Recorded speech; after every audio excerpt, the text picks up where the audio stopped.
News when you want it with Bloomberg News Now. I'm Nathan Hager. And I'm Karen Moscow. Karen, we begin with a day of mourning and political energy for Charlie Kirk. You were lifted high, holy. Tens of thousands packed State Farm Stadium in Glendale, Arizona to honor the murdered conservative activist and founder of Turning Point USA. Charlie Kirk's wife, Erica, says she will work to create thousands more Turning Point chapters on college campuses in her husband's memory. She said this of his accused killer. That man, that young man, I forgive him. Along with Erica Kirk, many of President Trump's cabinet members paid tribute to Charlie Kirk at the more than 5-hour service. President Trump delivered the closing eulogy. He said he had one difference with Charlie Kirk. He did not hate his opponents. He wanted the best for them. That's where I disagreed with Charlie.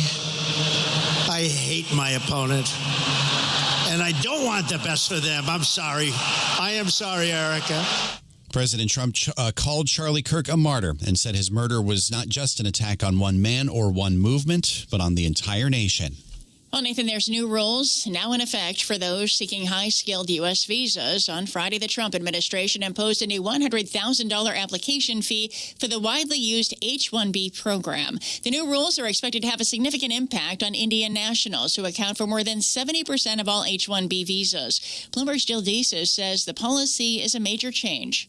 Trump has slapped this $100,000 application fee on this visa program as part of the idea of trying to make sure that more of these jobs are held by U.S. workers rather than foreign workers that are flown in. Just as a comparison, I mean, most visa programs, you're really looking at a cost of about $5,000 to $10,000 U.S. dollars. So, I mean, this is a massive, massive increase in how much it actually costs just to put in an application for this visa.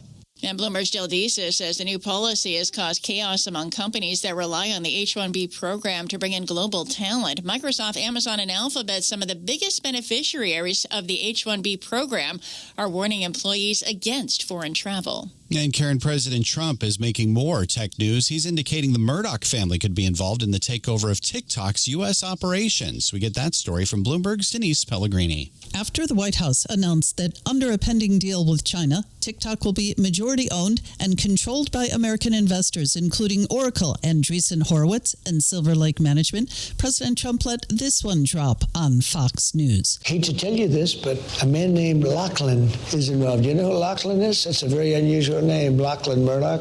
Mr. Murdoch. I believe, and you call him, and Rupert is probably going to be in the group. The Murdoch family controls Fox News. Afterwards, a source told Bloomberg Fox will be involved in the TikTok deal as opposed to the Murdochs individually.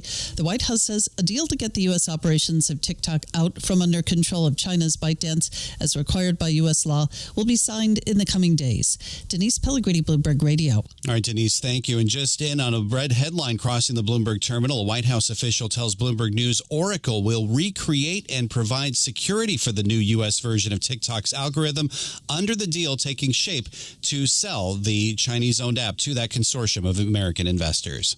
Well, Nathan, part of New York City will be on security lockdown this week as more than 150 world leaders gather for the United Nations General Assembly in Manhattan. Bloomberg's Monica Ricks has more from New York. The Secret Service has spent all year planning security for the UN General Assembly, from motorcades to screening protocols, booking the equivalent of 30,000 hotel nights for its agents. And they'll have reinforcements, including thousands of New York police officers, federal air marshals, Coast Guard cutters, and counter-sniper teams. The event has been designated a national special security event, the same classification as a presidential inauguration.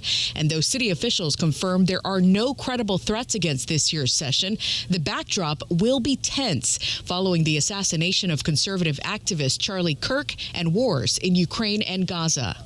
Monica Ricks, Bloomberg Radio. Monica, thank you. And stay with Bloomberg for complete coverage of the UN General Assembly. We'll be there broadcasting live from the Bloomberg Global Business Forum on Wednesday. And on the backdrop of the UN meetings, Karen, the UK, Canada, and Australia have formally recognized Palestine as a sovereign state in a sign of the growing international condemnation of Israel. The three countries announced the shift yesterday. Here's UK Prime Minister Keir Starmer. In the face of the growing horror in the Middle East, We are acting to keep alive the possibility of peace and a two-state solution.